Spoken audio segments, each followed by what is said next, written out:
So hey WhatsApp guys, আমরা এখন আসছি হচ্ছে বলিহার রাজবাড়ি। এটা হচ্ছে একটি ঐতিহাসিক পুরাতন রাজবাড়ি, যেটা আপনাদেরকে যদি একটু দেখায় চারিদিকে। এটা অবশিষ্ট আর কিছু নেই।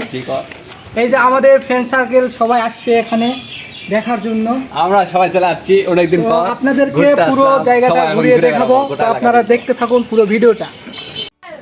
নওগাঁ জেলা থেকে 5 কিলোমিটার দক্ষিণে ঐতিহ্যবাহী ডুবলহাটি গ্রামের অবস্থান। নওগাঁর জমিদারের মধ্যে ডুবলহাটির জমিদার হরনাথ অধিক প্রভাবশালী ছিলেন। কথিত আছে ডুবলহাটি গ্রামের জমিদার বংশের প্রতিষ্ঠাতা জগৎরাম একজন লবণ ব্যবসায়ী বাণিজ্য উপলক্ষে ডুবলহাটির কাছে গ্রামে এসে বসবাস শুরু করেন এবং বিল অঞ্চলের ইজারা পত্তন গ্রহণ করেন। ধীরে ধীরে তার প্রচুর জমির মালিক হন। কথিত আছে যে এই অঞ্চলে তেমন কোনো ফসল উৎপন্ন না হওয়ায় ভুয়া মহল অজুহাতে ডুবলহাটির জমিদার কই মাছ দিয়ে কর পরিশোধ করতেন। এগুলা যদি আমরা উপরে উঠবো। আপনার এখানে এসে কেমন লাগছে? আলহামদুলিল্লাহ ভালো লাগছে। এখন আমরা অনেক বড় জায়গা, এখানে আমরা ঘুরে দেখাবো আপনাদের। সবাই দেখবেন, ভালো লাগলে লাইক কমেন্ট সব করবেন, ভালো লাগলে আপনারা এসে দেখবেন। হ্যাঁ, চলেন আমরা সবগুলা ঘুরে দেখি, অনেকদিন পর আসছি। আসো। মাত্র 22 কাহন কই মাছ কর হিসেবে দিতেন। ডুবলহাটির রাজা হরনাথ প্রজাদের বিরুদ্ধে কতগুলো নির্যাতনমূলক ও অপমানকরণ আদেশ জারি করেন, তাতে প্রজারা ক্ষুব্ধ হন। এই প্রজা বিদ্রোহে নেতৃত্ব দেন কৃষক নেতা আস্তান মোল্লা। তার বাড়ি হাসাইগাড়ি গ্রামে। আনুমানিক 90 বছর বয়সে নওগাঁ হাসপাতালে হৃদয়যন্ত্রের ক্রিয়া বন্ধ হয়ে তিনি মারা যান। এখানে আসার জন্য বালুডাঙ্গা থেকে হাপনিয়া থেকে ভ্যান ভাড়া বা অটোরিকশায় ডুবলহাটি রাজবাড়ি যাওয়া যায়। এর ভিতরে অনেক চিপা জায়গা আছে, মানে এগুলা অনেকদিন আগেকার। এগুলা মনে করেন আছে যে এগুলা মাঝে মাঝে কেউ আসে এদিকে দেখা, এদিকে মনে করো কেউ অনেক দূর থেকে আসলে এখানে পাক করে খাওয়ার জন্য করিডোরে রাখা আছে। আসেন আর এদিকে আসো, সবাই দেখেন। এখানে অনেক বড় একটা পুরানো গেট, যাকে মানে গেট বা জেলখানার মতো। কি বল আপনাদের ওদিকে অনেক বড়, ভালোই লাগিচ্ছে, মানে আগলা জিনিস তো ভালো লাগিচ্ছে দেখে। এদিকে আসেন।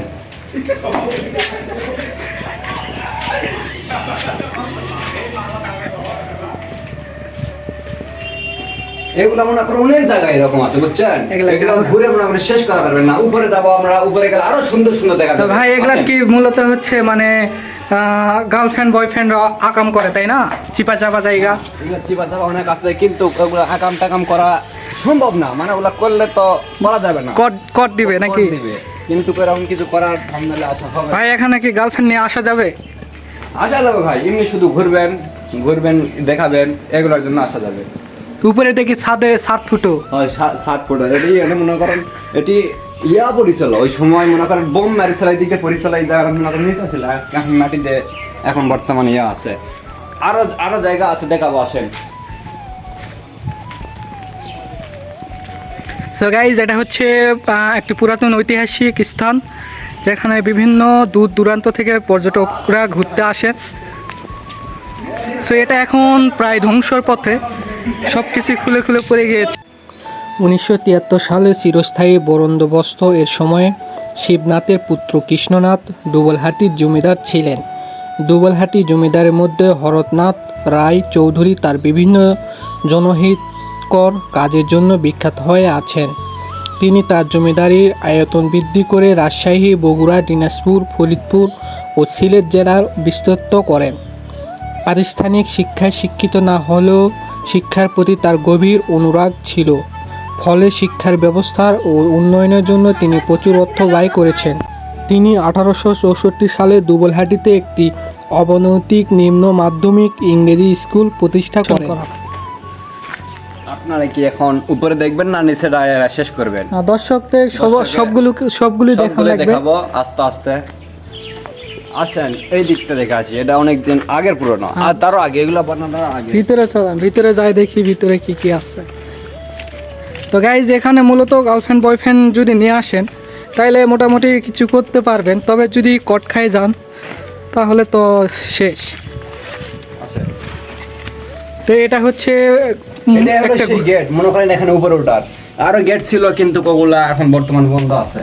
আসেন সব জায়গা দেখাবো।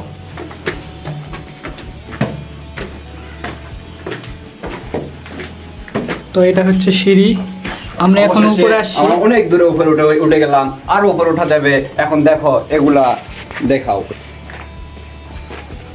এগুলা দেখার পর উপরে আরো উপরে ওঠা যাবে।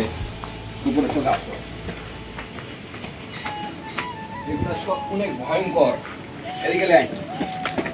ওঠার জন্য অনেক ভয়ঙ্কর হচ্ছে, মানে বৃষ্টির কারণে এগুলা পড়ে গেছে আর কি। উপরে ওঠা যাবে কিন্তু খুব কষ্ট হবে। এটা এখন উপরে যাচ্ছি, উপরের মাটি ভেঙে পড়েছে, অনেক কষ্ট হবে উঠতে। তারপর আপনাদের দেখাবো, আসেন।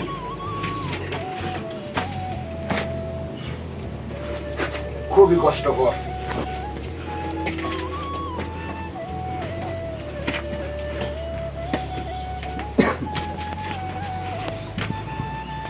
অবশেষে অনেক উঁচায় উঠে গেলাম, কিন্তু ভয় ভয় লাগছে।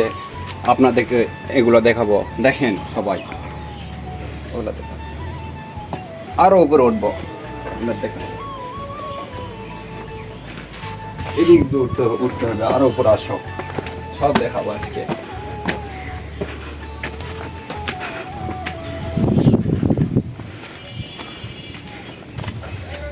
হ্যাঁ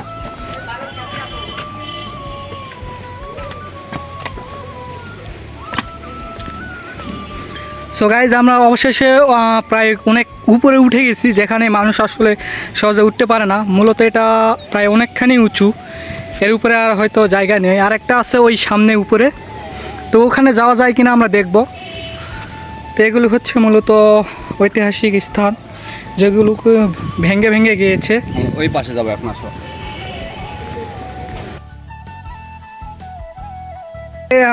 ঐতিহাসিক বোম মেরেছিল যুদ্ধের সময়, সেই বোম মারে এগুলা ফাঁক হয়ে গিয়েছে। এখন আমরা নামতেছি সিঁড়ি দিয়ে। এখন আমরা নিচে যাচ্ছি, বন্ধুরা ডাকতেছে, এই জন্য নিচে যাচ্ছি। হ্যাঁ, বন্ধুরা ডাকতেছে, এই জন্য নিচে যাচ্ছি। এখন তারা সেবা করিবে। ভেঙে ভেঙে পড়ে গেছে অনেক। এই যে এগুলা ভেঙে গিয়েছে। শোনা যায় এখানে নাকি ভূতেরা বাস করে, তো সঠিক বলা যাচ্ছে না, ভূত থাকলেও থাকতে পারে।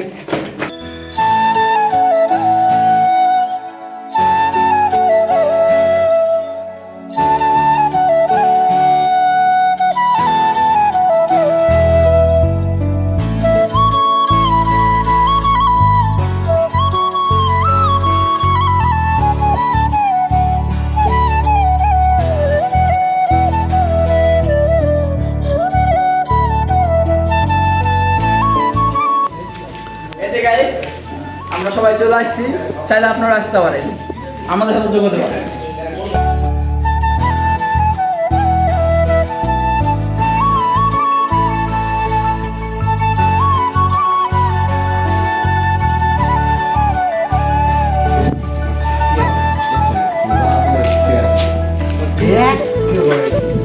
তো আমরা ড্রোন নিয়ে আসছি, ড্রোন দিয়ে এখন ভিডিও করব, তো সেটাও আপনাদেরকে দেখাবো যে ড্রোন দিয়ে ভিডিও করলে আসলে কেমন লাগে। পুরো এরিয়াটার ভিডিওটা আমরা নিব এটা দিয়ে, তো দেখতে থাকুন ভিডিও।